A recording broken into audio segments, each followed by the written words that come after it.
கத்தாரில் நடைபெற்ற உலக மாஸ்டர்ஸ் நீச்சல் போட்டியில் 2 பதக்கங்கள் வென்று சென்னை திரும்பிய வீரருக்கு விமான நிலையத்தில் சிறப்பான வரவேற்பு அளிக்கப்பட்டது.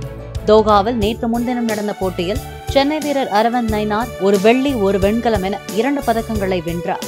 ரொம்பவே மகிழ்ச்சியாக இருக்குது. இந்த மாதிரி ஒரு வேர்ல்டு சாம்பியன்ஷிப் வேர்ல்டு ஸ்டேஜில் எடுத்துகிட்டு போகிறதுக்கு. இது நான் பண்ணதுனால அடுத்தது டிரினிடாட் டொபாகோவில் ஒரு பேன் அமெரிக்கன் கேம்ஸ்க்கும் குவாலிஃபை ஆகிருக்கேன். அடுத்தது 2025 நடக்க போகிற சிங்கப்பூர் வேர்ல்டு சாம்பியன்ஷிப்க்கும் குவாலிஃபை ஆகிருக்கேன். இதே மாதிரி இன்னும் ப்ராக்டிஸ் பண்ணி நம்ம நாட்டுக்கு பெருமை சேர்ப்பேன்னு நான் நம்புகிறேன்.